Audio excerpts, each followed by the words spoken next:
साथीहरू धेरै दिनपछि भिडियो बनाइरहेको मैले। आजकल त यति काम हुँदैन कलेजको प्रेसर यति हुँदैन कि भिडियो नि बनाउन पाएको छैन। सो अहिले म जस्ट कलेजबाट आएर ड्रेस चेन्ज गरेँ होइन। अब मसँगै खाजा बनाउँदै कुरा गरौँ है त। सो अहिले म कलेजबाट आएन, मलाई यस्तो भोक लागेको थिएन कि आज क्यान्टिनमा नि केही खाएको थिएन कि ब्रेक टाइममा, त्यही भएर मैले पास्ता यहाँ चढाएँ होइन उमाल्नको लागि। अनि भोक सहन नसकेर बिस्कुट खाँदै पकाउँदै गरेँ क्या मैले। अब एकदमै भोक लागेको हुन्छ नि त, बिहानै खाएर गएको मान्छे 10 बजे अनि एकैचोटि 6 बजे छुट्टी हुन्छ नि त।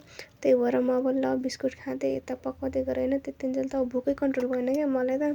अनि यता पास्ता उमाल्नलाई छोडिदिएँ अनि यता आफू बिस्कुट खाँदै अनि पकाउँदै गरिरहेको थिएँ क्या। खासमा चाहिँ मलाई पास्ता त त्यति मन पर्दैन होइन, तर पनि अब मामुले घरबाट पठाइदिनु हुन्छ नि त मलाई। अब मामुले यस्तो मायाले पठाइदिनु भएको अनि यत्तिकै फाल्नु त भएन नि त। त्यही भएर कहिलेकाहीँ पकाएर खाने गर्छु क्या। अब टाइम हुँदैन, अब कहिलेकाहीँ कलेजबाट आएको बेला एकदमै भोक लागेको हुन्छ नि त, त्यति बेला बनाएर खान्छु। त्यस्तो खासै चाहिँ मन पर्दैन, तर ठिकै लाग्छ खाना चाहिँ, त्यस्तो नराम्रो लाग्ने पनि होइन। त्यही भएर म यता बिस्कुट खाँदै यता पकाउँदै गरिरहेको थिएँ क्या म। अब मैले यस्तो मिहिनेत गरेर टाइम निकालेर भिडियो बनाएको हुन्छ होइन, तर भ्युज नआउँदा मलाई एकदमै नराम्रो लाग्ने गर्छ क्या। त्यही भएर सबैजनाले सपोर्ट गरिदिनु होला ल, अनि मेरो भिडियोहरू पनि हेरिदिनु होला। अब म नयाँ हो नि त युट्युबमा, त्यही भएर मलाई भ्लगिङहरू पनि राम्ररी आउँदैन, भोइस ओभर पनि मलाई राम्ररी गर्नु आउँदैन। मैले सके जति गरिरहेको छु होइन। अब तपाईँहरूले पनि सजेसन गर्नु होला, यस्तो गर्नु त्यस्तो गर्नु भनेर, अनि लाइक सेयर पनि गर्नु होला। अब म नयाँ छु, तपाईँहरूले नि मलाई सिकाउने हो, तपाईँहरूले नि मलाई अगाडि बढाउने हो नि त।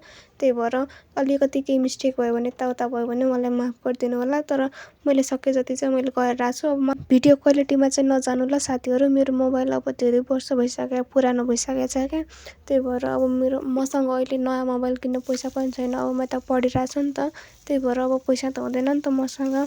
त्यही भएर भिडियो क्वालिटी चाहिँ अब त्यति राम्रो छैन, नराम्रो नि छैन, अब हेर्ने लायक त छ होइन। त्यही भएर भिडियो क्वालिटीमा चाहिँ नजानु होला, अनि सबैजनाले सपोर्ट गरिदिनु होला। मेरो कराइमा चाहिँ नजानु होला है साथीहरू। अब धेरै वर्ष भयो नि त, त्यही भएर यस्तो देखियो होइन, तर एकदमै राम्रो छ क्या, एकदमै राम्रो छ मेरो कराइ होइन। अब धेरै वर्ष भयो, त्यही भएर अलि त्यो साइडमा त्यस्तो भएको हो। अब मेरो खाजा पनि रेडी भयो होइन साथीहरू, अनि खाएँ ल मैले। अनि तपाईँहरूले चाहिँ लाइक सेयर कमेन्ट र सपोर्ट गरिदिनु होला ल। सबैजनाले लाइक सेयर गरिदिनु होला, राम्ररी हेरिदिनु होला, मेरो भिडियोहरू कस्तो लाग्छ त्यो सबै कमेन्ट गर्नु होला ल साथीहरू। By by.